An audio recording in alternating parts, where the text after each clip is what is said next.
Okay, now as you have got the equilibrium constant for the reaction which is at equilibrium, the equilibrium constant Kc is equal multiplication of the concentration of product divided by multiplication of the concentration of reactant, each raised to the power equal to its coefficient. For example, suppose this is one of the reaction N2 plus 3H2, it gives twice NH3. Now in this reaction, suppose the reaction is at equilibrium, and if you want to represent the equilibrium constant Kc for this reaction, how to represent it? What is the product? Ammonia is the product. So concentration of ammonia, concentration of NH3, since the coefficient is 2, it should be power, concentration of ammonia whole square divided by multiplication of the concentration of reactant. What are the reactants? Nitrogen and hydrogen. So concentration of nitrogen into concentration of hydrogen. Since the coefficient of hydrogen is 3, it should be power like this. So you can represent the equilibrium constant for a reaction like this way. Now, if the reaction is gaseous reaction, when the reaction is called gaseous reaction, as you know, nitrogen is gas, hydrogen is gas, ammonia is also gas.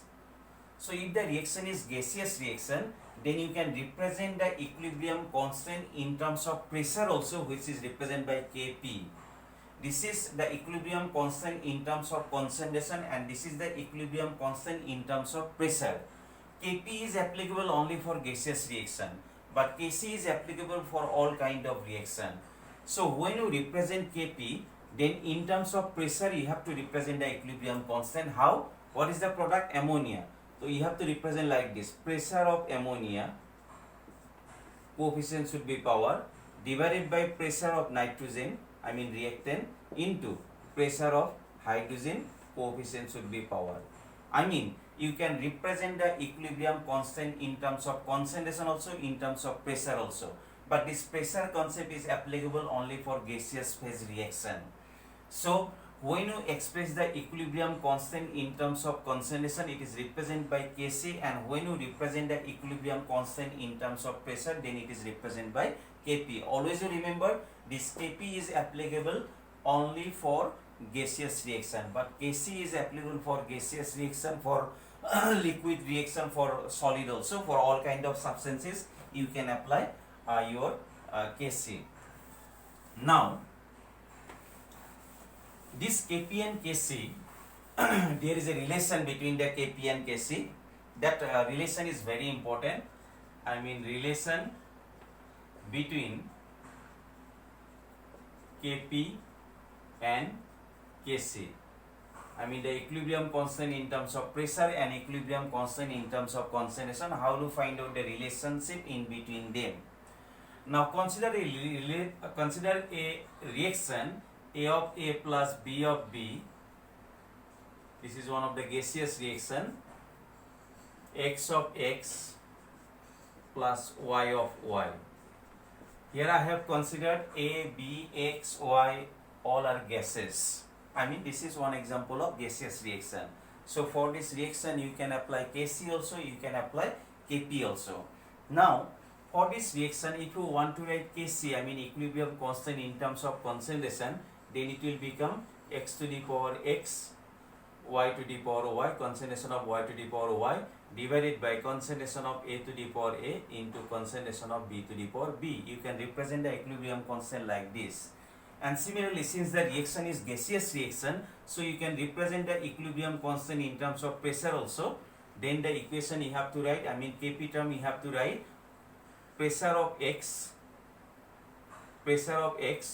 to the power X into pressure of Y to the power Y divided by pressure of A to the power A into pressure of B to the power B. So you can represent this equilibrium constant in terms of concentration also, in terms of pressure also, because the reaction is gaseous reaction. Now as I have considered A, B, X, Y all are gases, if the gases are ideal gases, ideal gas means those gases which obey the ideal gas equation PV equal nRT.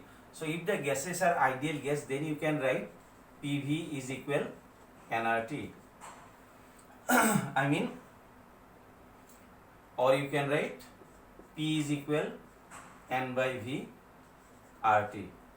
Like this you can write the equation if the gases are considered as ideal gas. Now, as you know, N by V means N means number of moles, V means volume.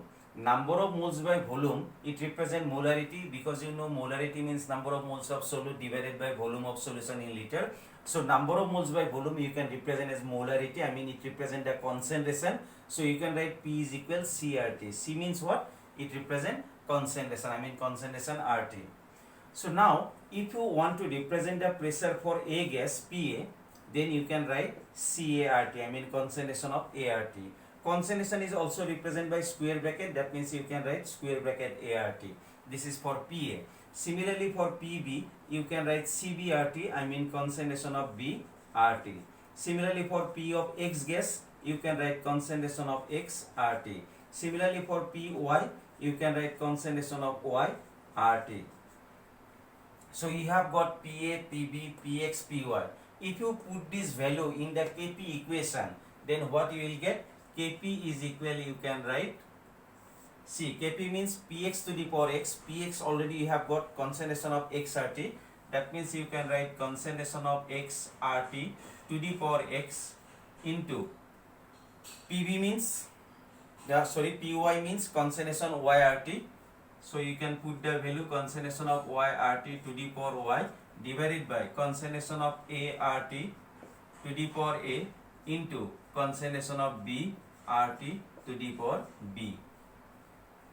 So just I have put the value of Px, Py, Pa, Pb from this equation.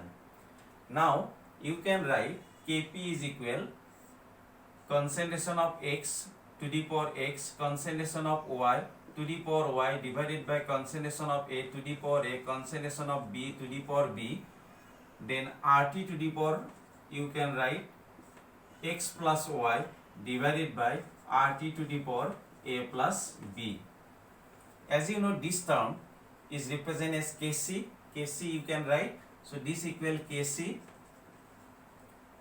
into RT to the power, you can write X plus Y minus A plus B, or you can write Kp is equal Kc RT to the power delta N. This is the relation between Kp and Kc. What is delta N? Delta N means nothing, it is the number of moles of products minus number of moles of reactants. So this is the relation between Kp and Kc. R means the gas constant, T means the temperature, delta N means number of moles of products minus number of moles of reactants. So this is the relation between Kp and Kc, and this relation is very important for exam. In exam you will get the question, find out the relation between Kp and Kc. Now if delta N, I mean number of moles difference is 0, I mean if delta N is equal 0, then RT to the power 0 means 1, then you can write Kp is equal Kc, then the value of Kp and value of Kc will remain same. For example, this is one of the reaction H2 plus I2, it gives twice HI. In this reaction, if you want to find out the relation between Kp and Kc, here what is the number of moles of product? 2. What are the number of moles of reactant? 1 plus 1, 2. So in this case, number of moles of product minus number of moles of reactant, you will get 0. I mean 2 minus 2, you will get 0. That means for this reaction, you can write Kp is equal Kc, because here delta N value is 0. Have you got it? Similarly, for example, this is one of the reaction N2 plus 3H2, it gives twice NH3. In this reaction, if you want to find out the value of delta N, product number of moles of product is 2 and number of moles of reactant, here 1, here 3, 3 plus 1, 4. I mean 2 minus 4, you will get minus 2. So for this reaction, if you want to write the relation between Kp and Kc, Kp is equal Kc RT to the power delta N value is minus 2. So for different types of reaction, you will get different relation. If the number of moles of product and number of moles of reactants are same, then the value of Kp and the value of Kc will same.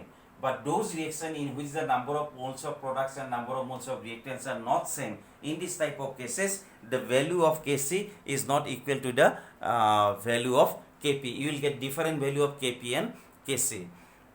So this is the relation between the equilibrium constant Kp and Kc. Thank you.